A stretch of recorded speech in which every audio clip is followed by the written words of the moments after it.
Setelah umur channel lebih dari 2 tahun, baru sadar.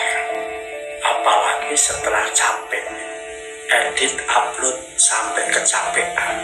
Perjalanan dari mulai bisa berdiri, bisa berjalan terseok-seok, sampai bisa berjalan stabil. Ini dia, let's go.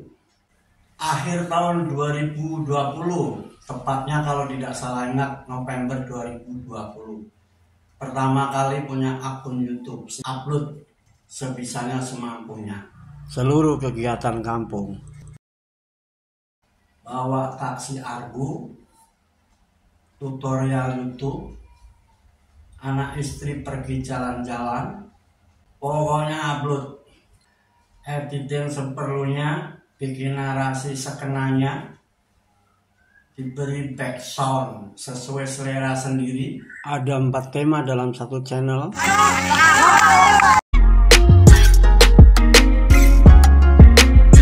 Terus setelah monetisasi, siapa yang menonton? Untuk apa visibilitas dibikin publik? Mari kita lanjutkan.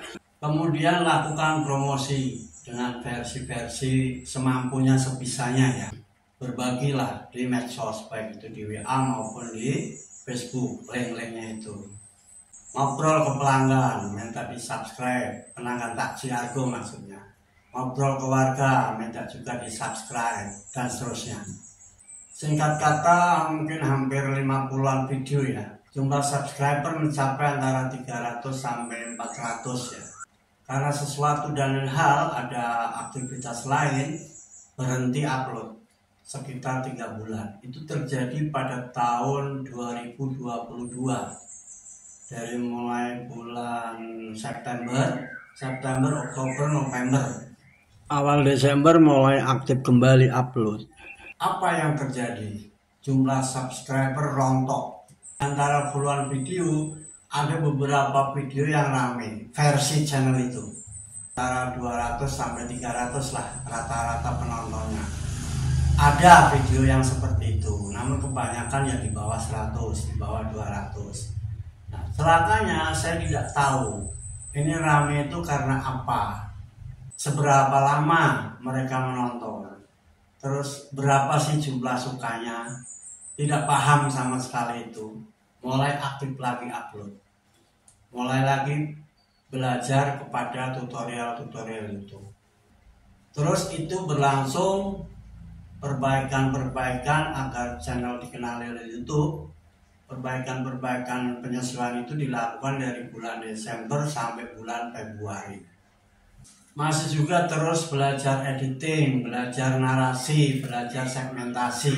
Karena memang itu yang membuat mereka berhasil, menurut hemat saya.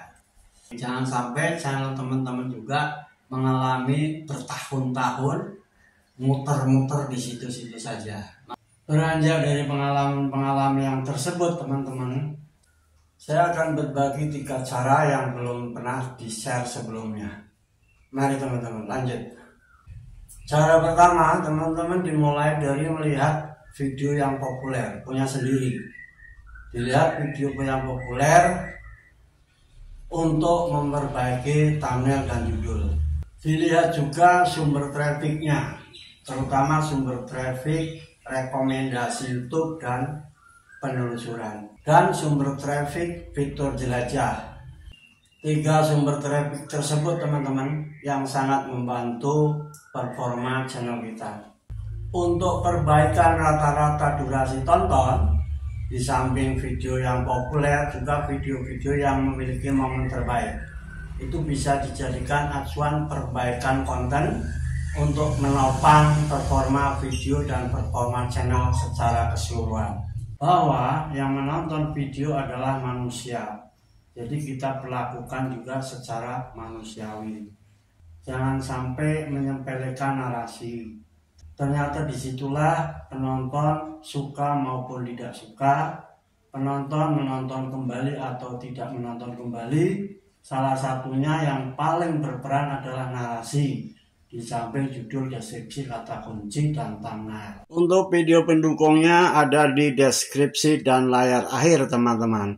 Jangan lupa dibantu like, comment, subscribe, aktifkan lonceng, dan share kepada teman-teman yang memerlukan. Terima kasih telah menonton.